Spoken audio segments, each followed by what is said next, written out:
guys. Welcome back to another live stream of Ranch Talk. I'm Mike. I'm Erin. And I'm wearing my very nice orange shirt. What are they watching though? What's the name of the show? Our Wyoming Life. Our Wyoming Life, and this is Our Wyoming Life, right. Thanks for everybody for coming out tonight. I'm wearing my nice orange shirt. I haven't worn this in a while. No. I don't know if I like it or not, but if I have to go out in direct traffic, I'll be ready to go. It'll be good. So tonight, our plan is this. We haven't done kind of a question and answer thing in a while, and we end up we kind of start yapping every once in a while. We yacked a lot the last one. So this time we get to actually answer some of your questions, and if the questions do slow down, I do have a handy dandy little card here that I've got some things that we can talk about. So, anything new with you this week? Actually, last time, it's been 2 weeks since we've done a live stream. Yeah. Grace got glasses today. She did. Grace is our 4-year-old, and she has astigmatism in both eyes, and so she is a 4-year-old with glasses. I don't have a picture of her, or else I'd throw it up there. I'm sure we'll see her eventually. Speaking of the kids, that's another thing that we shuffle the kids up to Grandma's house for the live streams, mostly for your guys' benefit. Actually, that's wrong. Probably mostly for our benefit. Well, yeah, I remember Grace threw up in the middle of a live stream. That was fun. Yeah, she was a little nervous. Yeah. She just bleh, yeah. So we shuffled them off, but I think maybe next one we'll try to get them in it for. Are you down with that, or you roll your eyes? Oh man, yeah. So anyway, the kids are missing you guys, and they want to pop in and say hi, so we'll probably let them do that. The dog, however, she can stay outside, because I don't know if you've been around. We have a dog in a live stream, but she will lay 10 feet away and pant the whole time. So yeah, and the kids do watch the live stream up at Grandma's house. I did find that out. Yeah, sometimes they throw it on. Yeah. Kenzie's got books to read for school though, so. She does have homework. Like a first grader with more homework than I probably had my entire time I was in school. But that's a whole different conversation. So yeah, we are in the sickness thing. We're still. Erin's actually are you pretty much over it? I still have a cough. Yeah. Oh, she still has a cough. She starts coughing at like 2 o'clock in the morning and coughs for like a half an hour straight. And yeah, no fun at all. But no. You're still coughing. I'm about 3 days behind her on the whole thing. So we're getting there. So a few questions coming through about calves and stuff like that. We don't actually start calving until March, and then we'll sell calves in October. So if you get farther south, they kind of flip it around. They do it the other way. Yeah. I've noticed. So or they have calves throughout the entire year. So I don't know. Everything's pregnant right now that's here on the ranch. Except for you. That was another question I saw in there. Do you want to have more kids? No. Okay. We're good. We got 3. We got 3. They outnumber us now. That was a very hard decision right there. We had 2 girls, and it was like, okay, we can go for that boy, but then they're going to outnumber us, and that might be a whole different thing. Boy. Yeah. 3 girls would have been rough. 3 girls. 3 kids is rough enough. Yeah. So all the cows are pregnant. They get pregnant. We put the bulls in July. Yeah, well, they go with the cows in July. They're in with the heifers, which are first-time moms. They'll calve earlier. We put them in June. So, yeah.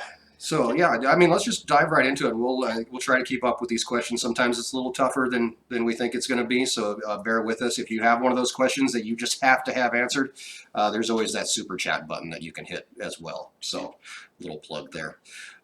Raising sheep. We actually did, when we first came to the ranch in 2008, when we first came here, Erin's stepdad Gilbert had sheep.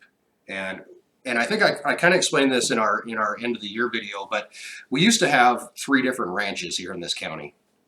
And the North Ranch, which is about 30 miles from here, is gone now. I mean, it's still there, but it's been sold, mostly so we can operate this ranch. But we did have sheep up there. Anyway, long story short, no sheep here. Sheep we are did kind it, of a pain. and we had sheep until 2012. and Mike and I just don't really care for the sheep or the hassle. No, they're not really a hassle. They're not super smart. And we just, with now just the one ranch, we don't really have the space to run both cattle and sheep. So. Yeah, and sheep. I mean, Gilbert loves sheep because they're cute when they're He first loved born. the lambs. Yeah, I mean, loved the lambs. he would go out and hang out with them, and if we had a bottle lamb, he would just feed that thing like yeah, crazy. he loved that. So. Yeah. See, now we're already behind on questions scroll because up. we talked too long. Yeah. So yeah, we're all sick. Calving. Thought about raising sheep. Okay, so now I'm caught back up. Do you buy pigs? Since there's not, we actually do. We buy weaner pigs. When did we buy them?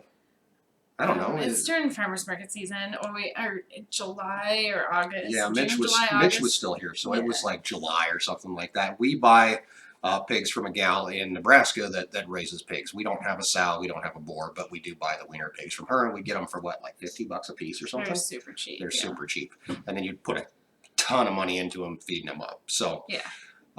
In one video, you explain on average that you have 1 cow to 30 acres. Is that due to limited rainfall or because you have the space? It's called the stocking rate is what it's actually is how people that are a lot smarter than me refer to it. And it all comes down to what the land can support. So we grow grass here. Obviously, we're grass farmers, if you want to look at it that way. And we have enough rain. We have our 15 inches of rain a year. I think on average is about what we get, and that produces enough grass to be able to feed 1 cow and 1 calf on 30 acres. That study was done by the University of Wyoming. Pretty sure, I think I read about it. It was University of Wyoming came through and like did measurements and all this kind of stuff years and years and years ago. So who knows with how it changes as weather changes. I mean, we've had droughts here lately.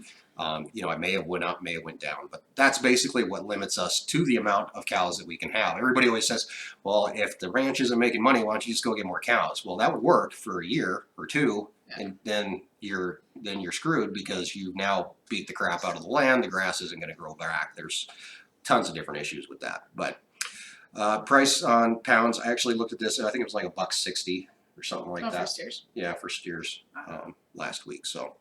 Is there a John Deere dealer in Wyoming? There is. There's actually quite a few. Several. Our closest is in Sundance, which is a small town, 40, 50 miles from here?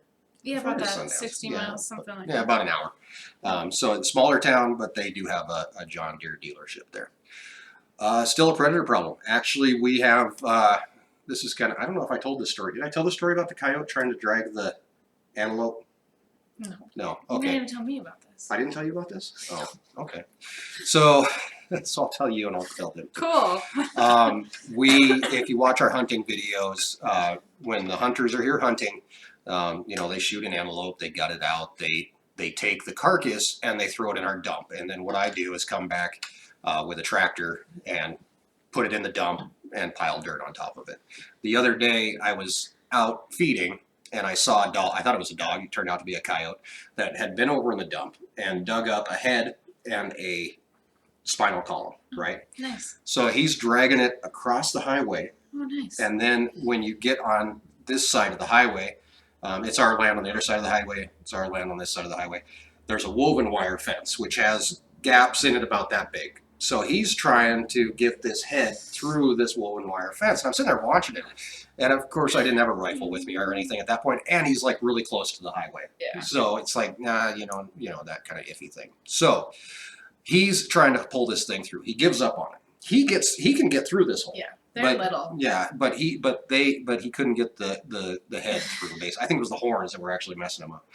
So he's smart enough to go down to where the haystack is, go through the gate, go back down the ditch, grab this thing, and then drag it all the way back up and around, and he's dragging it back towards his den. And then you should have followed him. By then I did come back. I got the gator. And I have a rifle in the gator, and he was heading back, and I chased him, and he took off like a bat out of hell and went off our property and over into the neighbors. So we do have a coyote problem. So this week, some neighbors of ours called and asked if him and his son, who's in high school, could come out and see if there's any coyotes out here.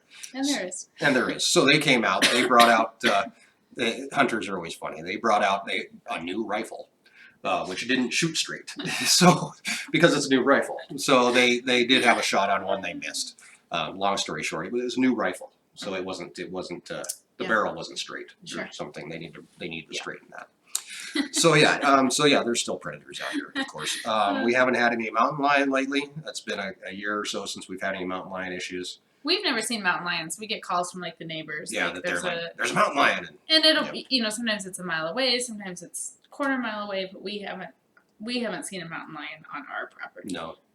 No, Gary, our neighbor, went out one day and there was a big old paw print in the mud in front of his shop, and then of course the phones start ringing and everybody. And they call the county trapper, and they usually get them located pretty quickly and try and move them out of the area. So.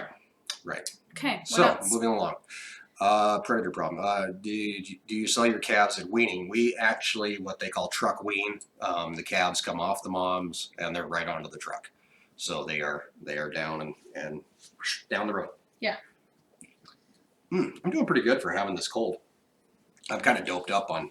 What did you buy me? Dayquil and that drink will go real well together. Well, somebody said that I should drink whiskey and lemon. And honey. And honey, that's what it was. Whiskey and honey, which I don't know if I would like. I don't know if I really like hot tot, like where they warm up whiskey. I'm not sure if I'm down with that. So I'd hate to ruin a whole glass of whiskey and figure out I don't like it. So, yeah. What day do you start? Start what? Calving, probably. Yeah. April 10th or something. Yeah. No, wait. Heifers go first. Heifers go first. They'll start March 10th. March 10th, and the cows start right around April 10th. But that's very loose and loosey goosey because they could always. Yeah. End of February, you'll start checking. Yeah, the heifers. In February. And basically what all the heifers right now are across the road, all the pregnant heifers. So they will all be moved over to this side of the road and they'll be kept really, really close to home. They'll actually be right behind the barn more than likely, and where we can really keep an eye on them, and because they're notorious for having issues and having to pull calves and things like that. Yeah. So Charolais bulls, no. We are an all Angus operation. We have red Angus bulls, we have black Angus bulls. They're all registered. And the cows are mutts, kind of, but they are mostly Angus. Well, they are mostly Angus. People ask me all the time, "What kind of cows are those?" Well, they're Angus, but they have a little bit of Hereford mixed into them. That's where you get that. An Angus cow is going to be either black or red. They're the same darn thing. Even the red Angus are a little bit more calm, I think. But they're the same. But they have two different associations, so they're two different breeds. Yeah. They get those cows that have the white in their face, like Bambi. Or 37 or 39. Those have heifer or Hereford mixed into them, and that's what gives them that and white we like face. the white faces, and it helps break up your herd, and I don't know. Yeah, I mean it's something different to look at They're than pretty. a black cow. I all the like time. them. So yeah, and then you get into, and this is going to be interesting because this weekend the Sunday video is actually a ranch terminology video, and we're going to get into the difference between a heifer and a steer and a bull and a cow and a heiferette, and I just thought of this one because it's not on my list, but Baldy and Bronco face and that kind of thing. So we'll talk about that kind of stuff too, and that should be fun. Yeah. We'll try to make it interesting. It won't be so much like a classroom type of thing, but. Ever try growing collard? Have you ever grown collards? I've never grown collards. I grow Swiss chard and kale, as far as like greens go, but no, never grown collards. Nobody's ever asked for them at market. It's not like a huge demand up here. We're not a big green eating part of the country, so Right. no collards. I'm sure they would grow though, but it's just not something that our customers request. Yeah. So It's always funny when people come to farmers market and we have like chard. And people are like, "What is that?" Or they think it's kohlrabi, rhubarb. or they think chard or kohlrabi. People were like, "What is this thing?" I've never even heard of this. So it's kind of cool to be able to bring those new things in. Yeah. What's the other big? Oh, the Hubbard squash. Oh yeah. Oh my gosh, the Hubbard. If you haven't seen a Hubbard squash, Google this thing because it looks like an alien head from like Roswell. Green, It's bumpy. Yeah, it just looks horrible, and they weigh like 30 pounds, 20 pounds. Yeah, they're heavy, 15, 20 pounds. Yeah, for, and I mean you have to break them open with an axe, I think, or you can drop them on the floor or something like that. But yeah, everybody looks at that and they're like, "What the heck is that?" So, have you ever thought about artificial insemination instead of having the bulls around? we're not set up for it. Yeah, it's kind of one of those things that if you if you want to do AI, there's more involved than just just the AI portion of it. You have to bring all the cows in. You have to give them a shot to bring them. Actually, it's 2 different shots to bring them all into heat, and then you can AI, and then you got to bring them back in, and then you got to test them again. And you still have to have a bull. You do still have to have a bull. They always have what's called a cleanup bull. And that bull is out there with them anyway. And he's there to catch any that you might have missed. So if we were really worried about genetics, I think AI would be awesome. Yeah. But that's and it's expensive. It is expensive. Just to but you can get it. a whole catalog about semen. What websites are you going to? Bull semen. Sure. I mean, yeah. Okay. Yeah, we're just not set up for it. Yeah. Oh my gosh, a whole bunch more just popped through. That was Nor goofy. do we know how to AI. Well, it's kind of up to the vet, I think. Yeah. Hey, thanks, Benjamin, for the $5 super chat. Thanks, Benjamin. That's awesome. Thanks for making great videos. We watch everyone as a family. Oh, I love it when people watch as a family. Yeah. I apologize. Our chat thing like froze or some goofy thing, and now like 500 little things popped through. So I thought we were doing great. No. And now, yeah. Everyone's got lots of questions. So, artificial insemination. Hey, I'm back where I'm supposed to be. Okay. Do heifers have so smaller? What we're talking about is way far in the past, but we'll get through all of them. We'll get through them, I swear. Do heifers have small? Hi, Jacob. How are you, bud? I hope you're enjoying that new bike that you got for Christmas. Do heifers have smaller calves? No, not so much. I mean, we would hope because they're gonna, first-time moms. It's gonna be a little harder. You hope. I mean, hope they have smaller calves. We buy bulls with lower birth weights, and yeah, when you buy a bull, you get a catalog on this bull that basically tells you everything about him, and you're looking. We're looking for bulls that have lower birth weights just because it's going to give you less problems during calving. Now, some people will buy bulls that have higher birth weights because then those calves are going to be bigger when you sell them, but then you have more problems during calving. And since it's just me, I mean, really, if I had 5 employees that I could count on, that I could say, it might be a different story, but yeah, not something that we could probably deal with. So yes, the heifers, we hope they have smaller calves. They don't always, and heifers are actually smaller cows, so they're going to have smaller hips, and the hip opening and all that kind of stuff. So there's always issues, with heifers, that get hip locked. That's where the calf is out, but its hips. The calf's hips get locked into mom's hips, and that's always a trick. They will literally hang there and just. Oh yeah, because they come head first. We didn't really get to show it too much last year because we had a pretty problem-free calving season. We did. So they come out, head first, legs first, and then nose, and so they'll just hang there until and mom can get up and walk around and have a calf, and they'll be blinking and mouth. Tongue sticking out, moving around, eyes looking at you. They're just like, what is going on here? And the mom doesn't care. Especially heifers, they're just like, what is going? They don't even. Where's the food at? That's what they're worried about. So yeah. Anyway. Okay. Questions. Questions. How long have you been ranching? Gilbert, Erin's stepdad, he ranched on and off since.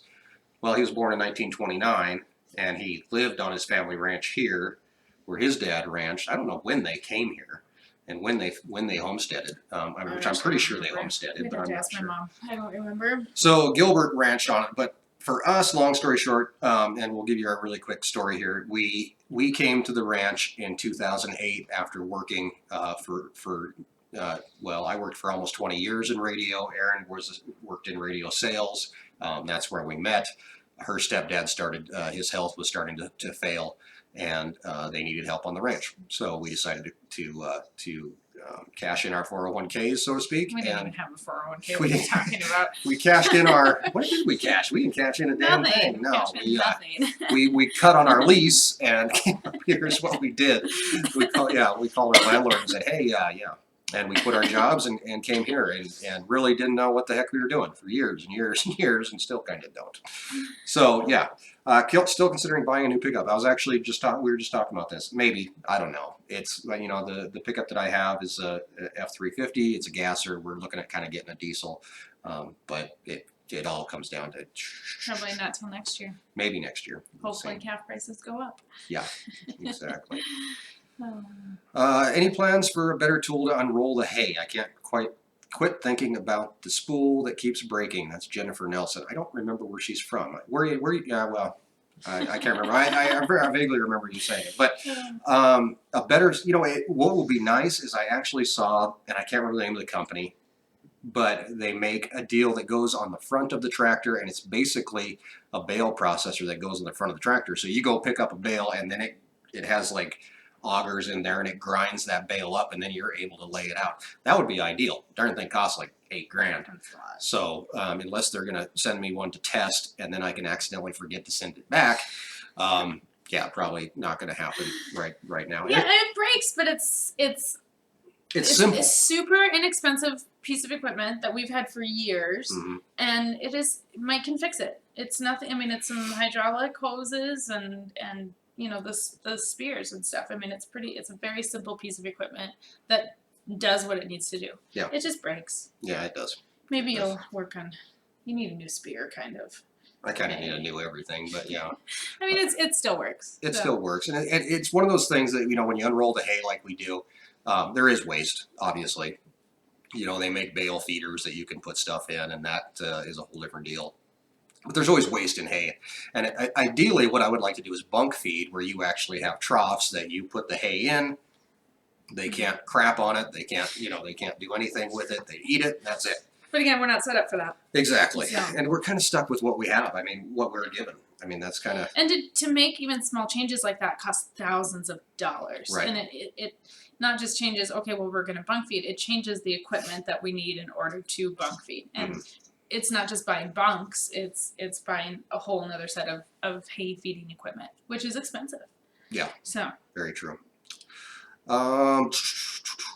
Current price for steers, like I said earlier, I think it was right around $1.60. By the way, if you are looking for a new YouTube channel to check out that has to do with farming and small farms, Humphrey Family Holsteins. Actually, I've been watching it here lately, and it's kind of interesting. I mean, they it's just out there doing it. I mean, and if you like that sort of thing, check them out.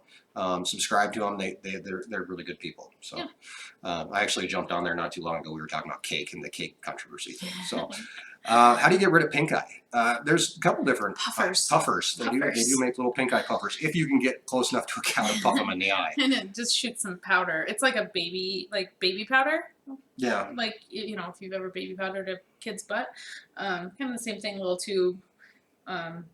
Yeah, and you just powder their eye. Yeah. So if you put them in a chute, you can powder their eye. You can do antibiotics. You can do like LA200 or something like that too. But that's when it starts to get pretty bad, or if you just want to nip it in the butt right away. Yeah. We actually really haven't had a big problem with pink eye. Once in a great while, we get like one cow with pink eye. Yeah. So she got pooped on. Yeah. He was like, "Wow, your face got pooped on." Yeah. Let's talk about Erin's fried chicken. That was an episode that we've had since our last our live stream, and you did a little cooking thing about the fried chicken. Yeah, I made fried chicken. I'm glad you guys enjoyed it, Sam. Thanks for making it. I made, my mom's fried chicken, my grandma's fried chicken. You can see how I did it if you watch the video. And it seems like a lot of people made it and loved it. So I really think that's awesome that you guys made it. That makes me happy when I hear people tell me that they actually went out and made it. So thanks, guys. And we ate fried chicken for like 3 days. We did. If you notice, when I was making it, it was a giant chicken. We buy Hooterite chickens, so they're farm-raised, free-range raised. Explain what a Hooterite is. You might have to explain what a Hooterite is more so than I can. Well, I mean, you can kind of compare them to the Amish, kind of, but they're not because they drive pickups, but they do live in colonies. And kind of that group working together, but they raise chickens and we get them every year. My mom buys 20 or so, but they're massive. They're, the grocery store chickens, 3 to 5 pounds. These will be like 8 to 10 pounds. So they're very big. So yeah, we ate fried chicken for like 3 days, but it was good. So thank you guys for making that. That's super awesome. So. Our bulls, once again, they're all Angus, red Angus, black Angus registered bulls. We usually try to keep one bull for every 25 to 30 cows. Right now we're light on bulls. We're actually going to be buying a couple bulls hopefully this spring. after we sell a couple, so you can afford to buy a couple. They're expensive. They are very expensive. How much does a bowl go for? $6,000 to $8,000. Oh, yeah, probably pretty close. I mean, you're looking at 5,000 on the 5,000 is probably about average. But you could spend 50,000 on a bowl. You can. I mean, like the price ranges on bowls are crazy. But we, 5,000 to 8,000. Yeah, somewhere in there. We try to stay on the lower side of that. From North Dakota. Hey, we're out in North Dakota. Let us know. Erin's got a lot of family in North Dakota. Yeah, my grandma is from east of Minot in Towner and Rugby, and my grandma actually passed away just last spring. But I spent lots of summers in Towner, North Dakota when I was a kid, and oh my gosh, it was boring. How big is Towner? Like 200 people? 500 people 500? or something. It's pretty small. Just super tiny, but I like North Dakota. I like North Dakota in the summertime, not in the wintertime. How's your hat after those gusts of wind? Here's the funny thing about that day, and so the Tuesday project video I actually film on Tuesday because I'm an idiot, and so I go out in the morning and I'm like, hey, I got to do a video. What's going on? And I had a different train of thought for what I was going to do a video about, and then I think I was still in the house, and Erin was like, the wind is blowing really hard. You got to go check on the tunnel and make sure it's taped up. So that kind of changed my whole game plan on that. And then you found more problems. And then I found more problems due to the wind. The hat thing, honestly, after it blew off the first time, if I wasn't filming, I would have been ticked off enough to go put on just a stocking cap. But at that point, it became more of a challenge for me to keep this damn thing on my head. So yeah, I was going to keep it on. It was like me against the world kind of thing. And this hat is not. You're not going to blow it off my head again because I'm trying to do something here. You know what I'm saying? But it's fine. It's fine. Yeah, it's not beat up too bad. So it's dirty. It's dirty, and that's kind of the way it stays. So yeah, the hat is fine. How about goats and milk and cheese for farmers market? We don't have a fence to keep goats in. Well, we have fences. We just don't have an 8-foot tall fence with concertina wire across the top. And we have 3 other vendors that bring goat products to market: soaps and cheese and milk and stuff and kefir and all kinds of stuff. So our market's pretty good on the goat product situation. So I'll let those vendors do their thing, and if we expand products, it will be something different. Mm-hmm. So. This is a good question, Ryan. What made you want to budget time on your busy ranch to start a YouTube channel? That is a really good question, and if we figure out the answer to that, we'll let you know. Time. I mean, it's a time sucker. Oh, and it was never. No, it was going to be like this, but no. No matter how many videos we put out, people tell us they want more. Well, in the beginning, it was we bought a GoPro. And that was all we were ever going to have to do was buy this GoPro, and we're good to go. You can just start making videos and put them up. Very specifically remember this conversation. All we need to spend is this money for this GoPro, and we'll be set up, right? Like, this isn't going to be a big financial investment. He lied. I lied. Big as crap. And time investment. Speaking of which, we had a question from somebody in Scotland earlier, and they mentioned they might be going to bed. They asked about the microphone on the GoPro. I actually don't use a microphone on the GoPro. 9 times out of 10, I usually have another camera going at the same time, so I'm able to use audio from that camera. The GoPro microphones are no good. We also use little lapel microphones. Right. And what kind of microphone? Mike just got a new microphone for the computer for voiceover stuff. Yeah, my old microphone was on like a big old swing arm type thing, and it was always in the way. So I got a little desktop microphone for that. What brand is that? They're Rode microphones. I mean, that's when I worked in radio, that was the kind of microphone we always use. I like them. They're condenser mics, so they make you sound decent, and yeah, I just like them. So they're Rode mics. NT series Rode mics is usually what I try to use. So that has nothing to do with how to budget time on your busy life with your I mean, it's tough. I gotta say. I mean, sometimes there's times where it's like I really don't need to be filming this. I need to get it done. And that's the times when you're going to see in a video where the camera doesn't move for 40 seconds because I just didn't have time to go do that. So yeah, it's tough. It's a challenge, but we're always learning how to do stuff too. So. But I think like along the way of like we'll just put out a couple of videos. Like we found out that people want to see what we're doing on the ranch and they're interested in our story. And so we thank you guys we wouldn't be doing this if it wasn't for you guys as subscribers. That's so very true. we figure out how to make time for it because you guys want to watch it. So Yeah, exactly. When do pigs have to go? soon. Yeah, they're getting pretty They're close. close. We need to call and make sure that they have room for them, and we can get them in. They need And to they'll give us a date, and They need dewormed. they need We're getting dewormed. close. Yeah. So I'll just call over to the processor and see when they can get them in. And I think that was on my to-do list this week, but it hasn't gotten done. So, well, shortly we will know when they're gonna be gone. So we're pretty close to weight, don't you think? Yeah, I haven't weighed them. We actually have a scale that I can put them on. I haven't weighed them, and I'm not really sure how I'm even going to load them on the trailer yet. I haven't gotten to that point, but you'll probably be right there with me as we do it. So yeah, we'll show you guys when they go. yeah, exactly. Is Trump's tax cuts going to help you guys out on the farm? Plus about what the death tax going away. If the death tax goes away, I don't know. I mean, it's I hate to talk politics, but there's ways to get around the death tax. Estates and trust and stuff. Like, I mean, and the death tax is how many millions of dollars? it was two. I don't remember. I don't remember what it was. But I mean, you can inherit tax free up to $2 million, or some years it's $5 million. It changes all the time. So I mean, there's ways to get around the death tax and trust and stuff too. You can avoid the death tax. Is the tax cut going to help us? I don't know. A new farm bill is getting ready to they're not going to finish it in time, but there are some interesting things in there. Honestly, it doesn't help us out a lot. I think it's going to help farmers out more, hopefully. But the bad thing, it's hard. Anything that Trump's going to do to try to save money on the farm bill is going to get squashed anyway because it's just. Well, let's see what happens. Yeah. Yeah. Pretty much. Where were we? How many head do you have right now? Right now we're right at 160 something with heifers and everything else. So yeah, right in that ballpark. The scope wasn't lined up. Yeah, sure, the scope was. Yeah, I'm sure that's what it was. So here, yeah, what kind of guns do you have? There's a lot. We actually have a episode in the works, and I think I talked about this during last live stream, and I got stood up. I have a buddy of mine who is a retired gunnery sergeant from the Marines, and he was a firearms instructor. So we have plans to do a video about the guns of the ranch kind of thing. I don't hunt, I don't target shoot. What we have, they're purely tools to me. They're like the four-wheeler. I don't go out and I don't know how people go out and ride a four-wheeler for recreation.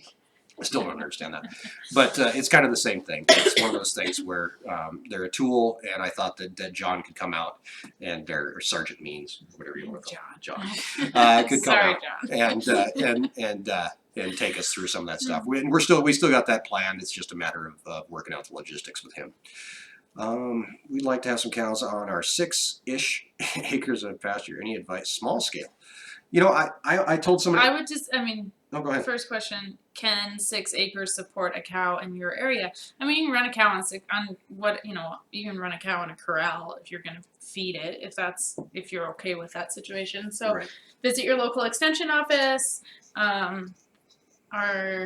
Is it Department of Ag that has like the animal unit? Yeah, Department of Extension office will have it too. Everybody's got it. Yeah, they'll tell you how many acres you need to run a cow in your area. They have mini cows. Maybe get a mini cow. I bet you those are expensive. Oh, but they're cute. They are probably cute. Yeah, and small scale. I was actually just answered an email today from a guy, and he was telling me about his operation and stuff, and he said, it's hard. You guys are so much bigger than we are, and I think it all kind of scales down. I mean, cows poop. You got to deal with poop, no matter what kind of scale you're looking at. The nutritional intake and everything it's the same exact thing that we deal with. It's just on a smaller scale or even a larger scale. I mean, I look at a lot larger ranches too and say, hey, how are they operating and how are they doing things and how can I scale that down to what I'm doing? So it's never a bad idea to get out there and look around and see what other folks are doing and don't worry so much about the size. So small scale, large scale, it's all, you're trying to get a calf. Yeah. Goats might be good. Goats could be good. Yeah. We just paid $65 per bale, 800-pound alfalfa bales today. Is that an all right price or too much? That's kind of high. Ryan. That is a little high. We get 1,400-pound bales delivered to us this year for anywhere between 165 to 180 is Per what ton. per ton. You're right. So a bale and a half. Bale and a half. And those are 1,400-pound so bales. 65 pounds a bale. Ooh, that's a little high. It is a little high, but I mean, it could be what it is in your area. I mean, that's it's one of those things I can't argue with hay producers, and I sure as heck can't argue with a truck driver about what they're charging per mile. So it's one of those things. If you're going to feed your cows, you got to pay. And alfalfa is good quality hay, so I mean, we pay more for alfalfa than we do for grass hay. Right. I mean, that's standard. So yeah, just depends on your area. What time do you start in the morning with the sun? Everybody. You lie. Oh, sometimes. It depends on what day. It's winter. It is winter. And it's not calving. Yeah. Mackenzie gets on the bus at 7:40. Yeah, and I usually go out right after that and start feeding. As we get closer to calving, obviously I'm out there a lot more. In the summertime, I do tend to start more with the sunrise kind of thing. I sometimes start with the sun to beat the heat in the gardens, like especially if I have to do high tunnel work, like when I'm stringing tomatoes. And there's videos about stringing tomatoes. That is a before sunrise project because come 8 a.m. in the high tunnel, that thing's cooking. It's hot in there. It is hot in there and humid. So yeah, we start with the sun sometimes, and sometimes we end with the sun. Yeah, everybody always says, but in the wintertime, the sun sets super early. So. In the wintertime, you're kind of done early. So a lot of people, they're like, if you farm a ranch, you're up at 3 o'clock in the morning and heading out to feed animals. A cow can't see anything at 3 o'clock in the morning. It wouldn't do me any good to go feed them because they'd be stumbling all over each other. If you feed at the same time every day, like they're on that schedule. And there's studies done too about like what time you feed will impact even like calving times and stuff. So you can, because they'll usually go out and eat some and then calve. Right. So there's studies been done about like if you change your feeding time, will you calve less during the middle of the night and stuff. So, but as long as you feed at the same time every day, like you could feed at 6 o'clock at night every day. They're up all night. Cows only sleep a couple hours a day. Yeah. So like when we have a full moon and you look outside, like you see the cows wandering around no matter what time it is, unless the weather's really crappy. Then they go hide in the barn. Yeah. Yeah. So, all right, okay. Ray from Southwestern Virginia. Appreciate your videos. Be safe. God bless you. Yeah. Thank you. Thank you, sir. Sierra Gayton. Hi, Sierra. Goat Soup. Did you get your T-shirt yet? Let us know, because I did send it, or Erin sent it. I sent it. What day did you send it? I don't know. Okay. Well, anyway, we sent Sierra a T-shirt. So. Tuesday. Speaking of T-shirts, I got an email request today for somebody had bought a T-shirt on Amazon. And they asked me if I made a Gunther T-shirt. If you don't know who Gunther is, Gunther was our first calf that was born last year. Calf number 1. Calf number 1, giant pain. He was born early. He weighed like 40 pounds. We ended up nursing him back to health. We got him back with his mom. They stayed in the corral for quite a while we still took care of him. And eventually he did make it back out with the herd and everything else. So somebody asked me if we were making a Gunther T-shirt. And in effect, I actually just sat down at the computer and made a Gunther T-shirt. So you can check that out on Amazon. It's not Amazon has to approve any T-shirts that we put up there, and eventually when they approve it, then it'll go up. Once it gets approved, we can link to it on our Facebook page. So if you haven't liked us on Facebook, like us on Facebook at our Wyoming Life. And when Gunther's T-shirt is available, we'll let you know. Yeah, exactly. How about that? Yeah, so Gunther's back on the ranch if only on a T-shirt. So Crofter is still awake. I think that's the did I say Scotland? I have no idea what you're talking about. The wireless microphone. Oh, okay. For the GoPro guy. Okay. No, actually, I don't run any microphone with the GoPro. Our GoPro is actually sealed in like a little plastic box too. So it's not, there isn't really a jack for a microphone that you can get to. So yeah. It's a cheap one. A lot of our stuff is cheap. Hi, Ron, and I apologize for not being in the green room as much today. We were kind of a little bit rushed, but the green room, if you don't know what I'm talking about, is usually we started like 45 minutes before we started the stream. There were people coming in and chit-chatting with each other and getting to know each other, which is awesome, which I think is really cool, and just hanging out in what we call the green room. It started out with just Ron and I hanging out there and BS, and I guess he showed up early one day, and then it kind of caught on. Yeah. So Yes, I am sorry that I didn't get. I did pop in here and there, but we were going like crazy. We had finished. Erin made dinner. We got dinner before live stream. That's like a Yeah. big accomplishment. We don't usually eat dinner before. It seems like about 4 o'clock. Oh, we got plenty of time, but then all of a sudden it's like 7 o'clock and we're not ready. Right. So It happens. you know, kids have homework and we gotta get kids home from school and homework and put their pajamas on, feed them. You know, so I don't know. It's just busy. So. Yep. Exactly. How'd the high tunnel fare in the 60-mile-an-hour winds? It was fine. It was fine. It actually did well. It's surprising once you've got that thing, really well sealed up. The other trick that we figured out on it was, I think the year that it blew up, when it really came apart, we didn't have any type of vent on the inside, so if any air got in, it just blew it up like a balloon. And overpressurized. Overpressure. Yeah. We lost 2 covers within 6 weeks of each other. Yeah, so. it was ridiculous. Oh, I hated it. It was frustrating. I was like, just let's be done with the high tunnel. I hate it. Now with that, we've got like these louver things that pop out, and they're always popped out because there's always wind. Well, one of them's broken too. Right. But it just allows for that. So it's on the east side, and we don't have direct wind from the east very often. It mostly comes out of the northwest or from the southwest and stuff. So it's impossible to seal the high tunnel because of the roll up side. So there's always some air movement that comes. So air comes in, and you just need somewhere for it to go. So that attic louver that's up in the top on the east side just allows for it to pressurize appropriately. It's single layer, it's not double layer, and at this point we have no plans to do double layer and a blower in between to inflate it. So you want it, what we're looking for when the wind is really blowing, like obviously no holes and stuff, and Mike check that, and make sure we do strap down the roll-up sides, so make sure that they're not flopping around. Have to make sure all the billow rope is good, and you want it to balloon, so you want it to come off of the hoops about like 10 inches or so, 8 to 10 inches, and you want it just to create this bubble, and then the wind goes up and over it, and it does its thing, and that's how it's designed to do. So it's designed to balloon up and just ride out the wind and inflate like this giant balloon. I don't know if we're going to get through all these questions, man. God. Holy jeez Louise.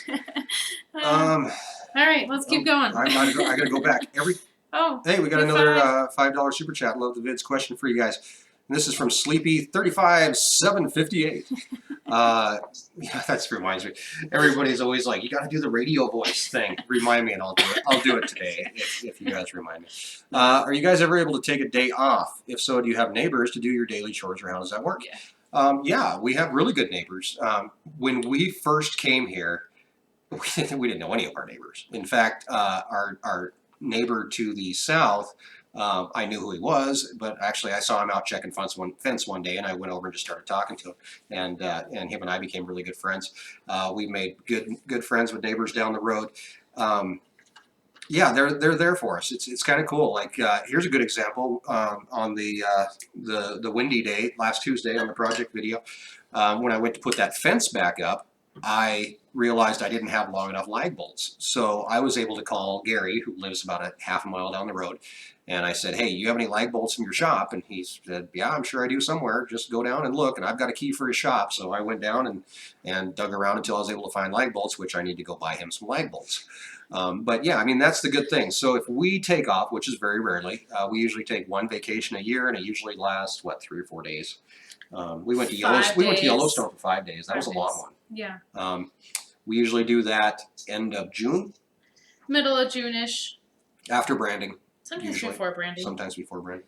But yeah, we usually try to take a quick vacation. Last year I should say, we went to Denver and went to the zoo and did all that kind of stuff. So it's really nice that they're able to come up. Now I should be like, hey, while we're gone, can you go fix that fence over there? Because but I don't. No. They come up, they take a look around, they make sure everything's okay, and that's pretty much it. And we go times of the year where there's nothing happening. We're not going to leave during calving. Right. June works good for us, and it works good with the gardens. And the gardens are all automated to water and stuff. So someone just needs to open up the high tunnel. I'd like to have people check and make sure that stuff is being watered, because sprinklers and timers and stuff can quit. But just check them, make sure it's water, let chickens in and out, get the eggs. I mean, we try and keep it pretty basic. But yeah, our neighbors do help out. And we return the favor when when they're gone. Gary's a big upland game bird shooter hunter guy, and he's got the bird dogs, and we take care of his bird dogs while he's gone, and that kind of thing. So we have a lot of questions here, babe. We're gonna have to like cruise through some of these, or else we're gonna be here all night. Do you make any money buying newborn calves and raising them until they get 500 pounds? Jeffrey Jeffers.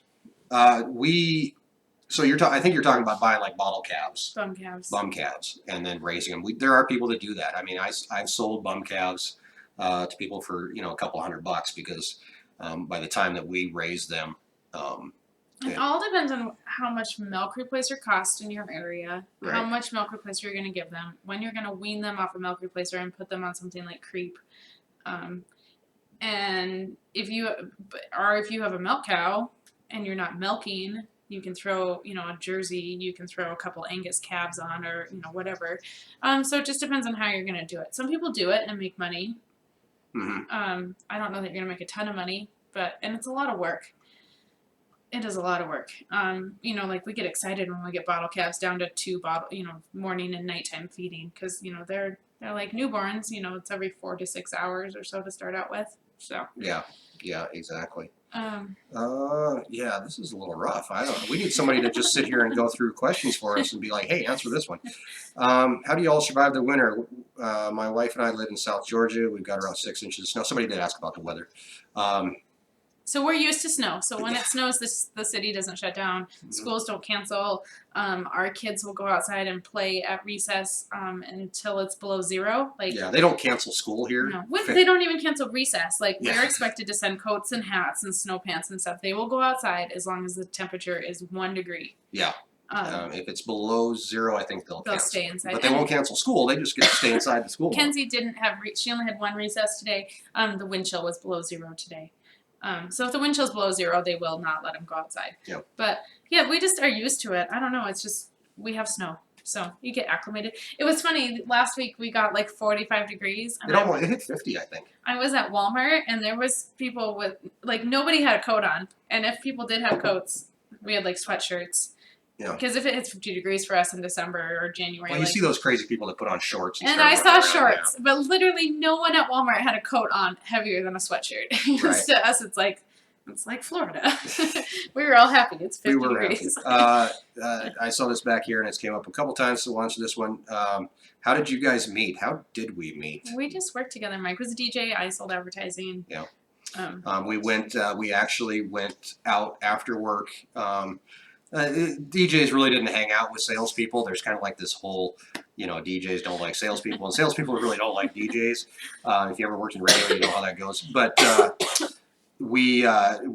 bunch of us DJs went out one night. I don't know, maybe just 2 or 3 of us, and then we ran into these salespeople, and then we ended up playing pool at one place, and then we went to another place and sang some karaoke, and that was pretty much it. I mean, we just we hit it off, and we started hanging out more and more after that. And I was called a traitor, and then I left that radio station. And Erin and I had been dating for a few months, maybe. I left that radio station. I actually went to another radio station about 400 miles away. And I said, "Do you want to come with me?" I don't even know if I asked you. I think you just kind of, I don't know. You just kind of came with me. And she came with me, and that was the end of that. Not the end of it. I'm not saying it's a bad thing, but that was the end of the, that's the end of the story. That's the end of the story. Yeah. That was 11 years ago. That was 11 years ago. That was a while ago. So. All right. What else we got? Let's, why don't you talk about. Wait, here's a question. Oh, okay. Daniel Altman saw the cooking videos Google Everglades seasoning. It was made in my hometown the way before I was born. Us locals call it monkey dust. I might have to check that out. I'm a big fan of Alpine seasoning. Yeah, that's like a Montana That's thing. A Montana thing, yeah. So. Okay. Well, excuse us while we pause here to read through some of these. By the way, in case nobody's Excellent. catching it, Nash Guy here is our new moderator, and I really appreciate Thank you, everybody. Nash guy. Yes, thank you very much. He volunteered to do it. He's not getting paid a dime. I should Just probably, like us. just like us. I should probably send him a T-shirt, but actually, yeah, I'll send you a T-shirt if you let me know what size you wear. And you know, I really appreciate you doing it because it does help us out quite a bit. Oh yeah, it's huge. It's something else that we don't have to worry So about. here's a question from CBW Mama. How far do you drive to your one-day farmer's market? Cousins and Wyoming think nothing of driving 4 hours to do an afternoon event. 10 miles. So Yeah, it's not we're bad. super close to town. Like, yes, it looks like we're, I mean, you know, obviously we have acres and acreage and We're farther. The town is actually kind of spread out. So if we go to Walmart, it's further. That's a 20-minute But drive. to where our farmer, we live on the south side. We're south of town. Our farmers market is on the south side of town at the local college. And in the parking It's actually lots. very convenient. Yeah. Yeah, it's a 10-minute drive. Well, Right. like almost 20 in the farmers market truck because it goes 55 downhill with a tailwind. Yeah. So True. yeah, so it's super close. But yeah, I mean in Wyoming, yeah, you drive 4 hours to do stuff. That's not a big deal.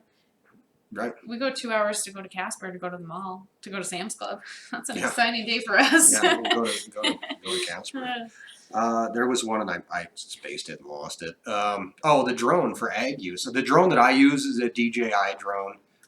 It's a Phantom 3, I think. I did have a Phantom 2. We crashed that one. You can watch that in a video. But yeah, I have a Phantom 3, which is relatively cheap, comparable to some of the more expensive ones. Yeah, And and it does the job. It does the job. I mean, Yeah, there's all kinds of drone usage happening in like farming though, like checking crops and crop health, and it's really amazing new technology. Not so much like in the cattle side of things though. Right. Not so much. I mean, you can go out and check cows with a drone.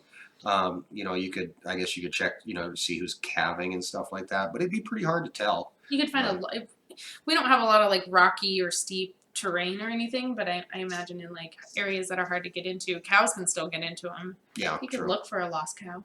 You could look for a lost cow with a drone. We also have the thermal imager for that too, so that helps out. And hopefully we'll get to play with that more this spring too as we get into calving. Jacob, how far is the school?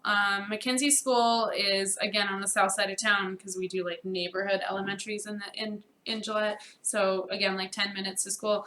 Grace is in preschool. That is like 20 minutes to go. That's a bit of a drive. That's horrible, further. And Grace will go to kindergarten next year, but then Lincoln will start preschool. So yep. We've been making the preschool drive. We'll do it for 6 years. Yeah, and it's clear on the other side of town. And you have to go through town. It's kind of a pain. Yeah. For us anyway. I'm sure that, this is a funny thing. Like when I lived in Denver, I drove an hour to go back and forth from work, and it's all relative is the way I look at it. So, Sierra, I think your t-shirt should be there maybe tomorrow. Hopefully.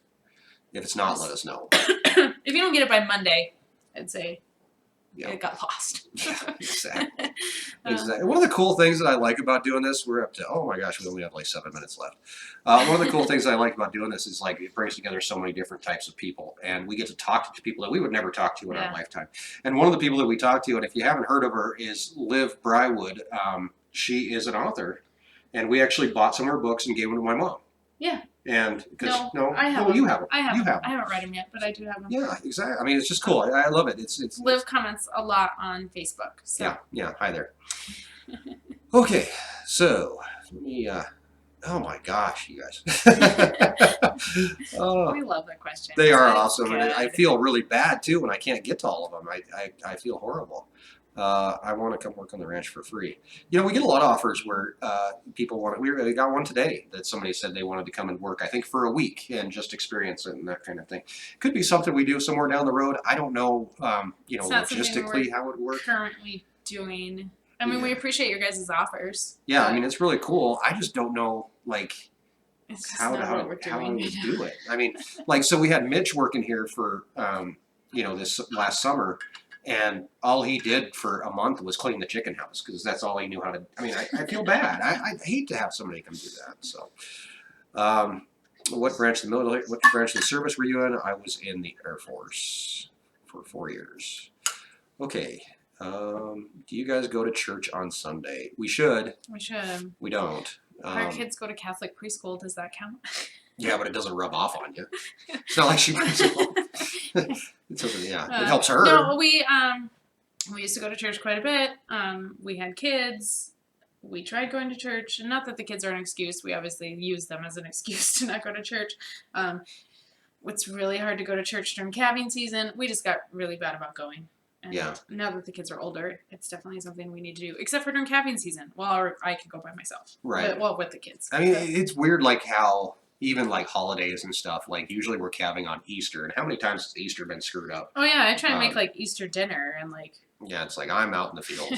Our anniversary, when we got married, we obviously weren't here, so our anniversary is actually June 28th. Well, guess what else starts right at the end of June is haying. Haying, always haying. So it's like every year since we've been married, our anniversary, except for our first one, even our first one. Well, our first, I'm saying the day we got married, Okay, I wasn't haying. Yeah. The next year, our first anniversary, I was haying. So that anniversary, we actually went to a greasy spoon with my father-in-law and my mother-in-law, and I was covered in hay dust and dirty and nasty and oil and grease. And we drove around in circles and like waved at each other. Yeah, it was. Oh yeah, you helped me. You did help me hay I that did year. Yeah, exactly. So, do we feed creep? We do feed creep, Jason. Do you want to say what creep is? Creep is this guy that comes around and he's all like, no, that's not the guy. Creep is actually a small little pellet. It's almost like cake for calves. It's like lay pellets, right? It is kind of like lay pellets, yeah. So lay pellets, chicken. Now we're getting way. Yeah, chicken food. These little tiny itty bitty pellets. They're super small. Obviously, chicken can eat them, so creep's kind of the same. Creep's kind of the same thing. It's a small pellet. It's used to put some weight on some calves.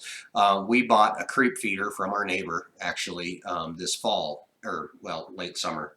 Yeah, and I put it out and filled it up, and it's the calves were into it. They took a while to get used to it, but they did get into it, and who knows? I mean, next year I think we'll probably use it. We'll put it out earlier, obviously, than we did this year, and be able to get those calves to gain some more weight off of it. The bottle calves ate it though, and we had the best looking bottle calves that we've ever had. They loved it. And they put on it's great. Creep works great. Mm-hmm. DJ for what kind of radio? I worked all kinds of different radio. I worked in country quite a bit. I worked for the precursor to satellite radio, and I was actually on. I don't talk about this too much, but I was on 208 different radio stations. I was syndicated. I had a syndicated radio show that was on 208 radio stations across the United States, all the way from Hawaii to Florida to Maine. It was a trip. It was really cool. I did it for a couple of years, and it was awesome to be able to, it's kind of like this actually, because you'd get, I'd get a phone call from Hawaii and, hey, can you play the new Garth Brooks? And I'd be like, hey, yeah, and then show up on my caller ID that they're from Hawaii, or the next call would be from some guy in Pennsylvania saying, hey, what time do you get off? You want to come have a beer? And I'd be like, no, I'm not there. I'm in Denver, So yeah, and so that was country. I did mornings on a heavy metal rock station where I listened to a lot of Alice Cooper and Disturbed and that kind of thing, and met some very interesting people. And I've also worked in pop radio, where top 40, where I got to hang out with Britney Spears and Pink, and so it's kind of all over the place. I worked in a bunch of different places. So, any advice for a young rancher? Don't give up. Keep working hard. It's one of those things. I mean, if we could have given up many different times, and there was one point. I think I've told you this story that we were having like huge. It was like a family issue or something was going on, and I was just like at my wit's end. And Gilbert, my father-in-law, and I used to drive out to the ranch every day to visit the ranch, and that was like the high point of his life, was to come out and hang out on the ranch. Yeah, I got the cough. So we had come out to the ranch. We were out here out at the South Ranch, because like I said before, we had 3 different ranches at one point. So we had to visit every single ranch every day, which kind of cut into my time. But we were out here, and I told Gilbert, I was like, I don't know if I can do this, man. This is not only is it hard work, but it's also working with family, which I think makes it, and anybody who's worked with family knows that you can take a hard job and you can make it a lot harder pretty damn quick. So I told Gilbert, I said, I don't know if we can do this. And I think this was within our first year. And Gilbert said, don't leave me, Mike. I need you. And so I remember going home to Erin, and I it was tough, because at the same time I had just left radio, so I was getting offers from radio stations. Hey, where'd you go? What happened? We'd love to hire you. That kind of thing. So they got kind of dropped off the face of the earth. But and that's the great thing about radio is you can drop off the face of the earth and nobody even really notices. Nobody knows what you look like. Yeah. So yeah, just don't give up. If you're a new farmer or rancher, like just if you think about it, I mean somebody's depending on you no matter what you're doing. mm-hmm. So yeah. Let's see. I love that you guys are answering each other's questions, by the way. That really helps us out. Awesome. If you see questions out there that you know the answer to, feel free because I'm gonna get lost. Hey, PA Farms is here. There's another channel you can check out, PA Farms. And I just actually he emailed me. I asked him to email me, and then I just emailed him back not too long ago. So if you haven't got that yet, it's in your email box. But very interesting story and very cool guy to sit down and listen to. And mm-hmm. yeah, I think good channel. It's a good channel too. So do you give your chickens ground oyster shells? Yeah, we should show this in a video. You can buy oyster shells at your local feed store, and they're just ground up oyster shells. And I used to use them in the garden, but chickens eat them and for calcium to make their shells harder. So if you get soft shells, they need oyster shells, or they need some form of calcium. You can also refeed them your eggshells. So after you cook their eggs and you have the eggshells, they can re-eat the eggshells for calcium. Right. So, but yeah, oyster shells. Yeah, definitely do that. Exactly. Not all the time. Just if their shells get soft, we'll put out oyster shells. But a pan of oyster shells lasts forever. Very true. So, all right. Guy in Wyoming is going to be up here next week. And is that next week? I'm pretty sure it is. Yeah, I think is that so. next week? Guy in Wyoming is coming up here. He's going to be able to hang out with us for a little bit. I'm not sure what we're going to do yet, and I was going to kind of spring this on him, but we might do a special live stream next week in here if we can get him to show up and hang out with us. Yeah, I know. That's why I'm talking about. I'm with you now. Yeah. So, yeah. So that's that. Yes, I did meet Britney Spears. No, she's not as nice as you think she was, and yes, I think her hair was growing back at the time when I met her. Do your radio voice. Oh, do the radio voice. Let's see. This is harder to do than you think it would be. Let's see. 98.5, your kind of country. Michael Castillo hanging out with you, and we've got Garth Brooks on the way. I don't know. I can't do it. I don't know. It doesn't sound right. I need something to come out of. I don't know. Yeah. It was good. No, it isn't. It's horrible. So yeah, we got a chance to hang out with everybody. A little bit. How many chickens do you have? How many chickens do we have? 30-ish. 30-ish, 40-ish, something Not like really in the chicken business. It's like a hobby. Yeah. We get chicks every spring because I think they're cute, and I get the catalogs, and I get excited, and I don't know. We have coyotes. We have fox. So we get around 30 to 50, and then chickens die. They're just problematic sometimes. They like to drown in stock tanks. The coyote problem, and then we dwindle down to like 20. They're not laying hardly any eggs right now, and then it's almost springtime, and the garden catalogs are coming like crazy, so the chicken catalogs will start coming, and we'll get more. Right. We only have 1 duck left. We've got 5 geese. 5 geese, yeah. 1 poor duck. So we probably need some ducks, because I like the ducks. So. Right. Oh, hey, Matt, how's it going? Matt said, I agree, Brittany is not nice at all. You must have met Brittany as well. Guy in Wyoming, Blake said that we can do live stream. What's that? Blake says, I'm good for that. I'm guessing he's talking about live stream. Who knows what he's talking about? If you're trying to read Blake's mind, you're in for a long day. We don't eat our duck, Ralph. They're just for fun. They're just for funsies. I like them. Yeah. Yeah, wild critters are my way of getting rid of old hens. Yeah, I mean, that is just kind of the reality of it. They will pick off the weaker, older ones. We never really get rid of old hens, They kind of get rid of themselves. Yeah. Yeah. Yeah, and that's just what chickens, after they're like 3 years old or something, they actually start, maybe it's not even 3. They cost you more money to feed them compared to what their egg output is, because that goes down as they get older. So. Right. Ron, who lives in Erie, Pennsylvania, they got all that snow over Christmas. He said all of his snow is gone, but it's supposed to start snowing there next week. Or tomorrow, I think he said. Yeah, we had quite a bit of snow. It melted because we had super nice weather, and it's cold again and snowy again. So, yeah.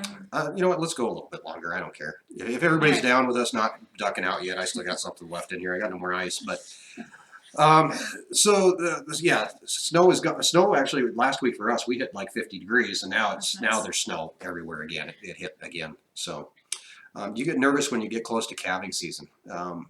Honestly, I kind of do, Cody. I mean, it's one of those things that Not to interrupt what you're telling, but the anticipation of calving season, like for me, it's always like, because you have a due date, but they'll go 2-3 weeks early, especially with the heifers and stuff. So it's always like, are we started yet? Are we started yet? Is it going to happen? Are we going to have a calf today? And you have to, when you get close, you have to do just as much work as like when you're in calving season, because you still have to check them if you think you're getting close. I don't know. I get excited for the beginning of it. For me, it makes me more nervous. Actually, I'm kind of nervous all the way through calving, and I think I've talked about this before because you've got when we first start calving, we'll actually close all the cows into about 7 acres, and it's pretty easy to keep track of what's going on. Once we hit that second cycle in calving, or the second 21 days, we'll kick them out into about 400 acres. Now they've got a lot more room to roam around, and you can have a cow way over here, or you can have a cow way over here, and you have to decide which cow you're going to have to go check. And I always pick the wrong one. That's just the way it works. So that kind of stuff. It's funny, makes me we nervous. kick them out after they get through that first cycle. They go out, but then if the weather gets bad, they get brought in. But if they're new moms, they don't want to come in, so you got to try and get them in a windbreak and get hay down for them. And right, it's a long. The first 42 days, the first 2 cycles are long. And we will have like 75% of our calves within that 40. I don't know if you watched the calving videos, but it was nuts to me. I went back and looked at some of them, and I was like, week one of calving, and there's like 2 or 3 calves, and then I'd come back the next week, and I'd be like, now there's 80 calves out here, and it's like, what the heck happened? Like, did everybody just download at once? Because that's what happens. You will have 7, 8, 10 calves a day. And it's enough to keep you hopping. Keeps going. Better taste benefit beef that's grass fed but finished on corn. That's what we do. We market our beef as grass fed but grain finished, because if you tell somebody that, first of all cows are grass fed. Cows eat grass. I don't know where this whole thing came from, that if it's grain fed, it only eats grain its whole life. All cows eat grass. They have to. Therefore, so yeah, if you're finished, we don't finish around straight corn, and I've heard, like corn-fed beef. That's the good stuff. You're gonna get different fat depending on the different grains that you finish on. You're gonna have different flavor. We do corn, oats, and barley. Right. Yeah, it does taste different than grass-fed. And grass-fed beef in Wyoming on prairie pasture grass is going to taste different than grass-fed beef in like Tennessee or Virginia or someplace that I think of as like really lush and green year round. Mm-hmm. We prefer the taste of grain-fed beef. That's why we grain finish. And again, like I was talking about earlier at farmers market, and there's lots of goat people that do goat products, and I don't want to interfere with that. We have a really great grass-fed beef producer, and I didn't want to interfere with that. Plus, we preferred grain-finished beef, so we did the grain-finished. Mm-hmm. But yeah, they eat grass, and yeah, it does. It definitely does taste different. Yeah, definitely. And I talked to a guy in Iceland this week. That they have a different type of grass there, and it's a sweeter grass. So they have grass-fed beef that has a sweeter flavor, and a lot of it comes down. I mean, there's grass-fed, there's grain-fed, and they're going to argue about it until the day we all die. But just eat beef. Eat beef, man. Yeah, do it. Just have a hamburger. Whatever you like, eat it. Yeah, just put some food in your mouth. Shut up. Okay. Does your RTV have a heater? I'm guessing RTV. The Gator. ATV, or UTV is what they call it around here. Okay. I don't know. It's a Gator. It doesn't. Well, okay, so it has a heater, but it doesn't have a heater. You sit on the engine basically, so that warms up the cab pretty well. I do have a little tiny 12-volt plug-in little Jeep heater that I run in there sometimes, but I always forget to unplug it. And then the battery's dead. So I try not to plug it in. So yes, it does have a heater, but I try not to use it. And also you're sitting on the engine, so that gets warm as well. It's really just being out of the wind. Like on a 4-wheeler, it's cold, because the wind's always blowing, and then you add in, you're driving. So 4-wheeler's super cold. The Gator, even with no heat, is considerably warmer and not horrible. Even when it's super cold out, it's not horrible in the Gator. So. Cows seem to have calves on rainy nights. Cows will have calves anytime it will annoy you. Rain, snow, wind. mud. And when there's changes in barometric pressure and stuff, like it That'll will do it. induce labor. Like Mhm. that has been studied over and over again.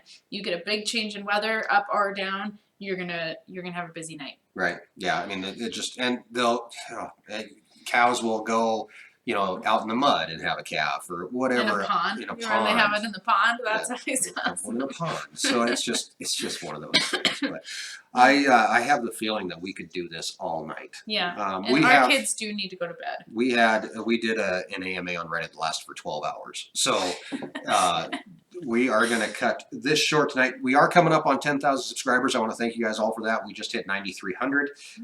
Somebody in YouTube, and I'm not going to say who it was, said we weren't going to hit 10,000 in a year.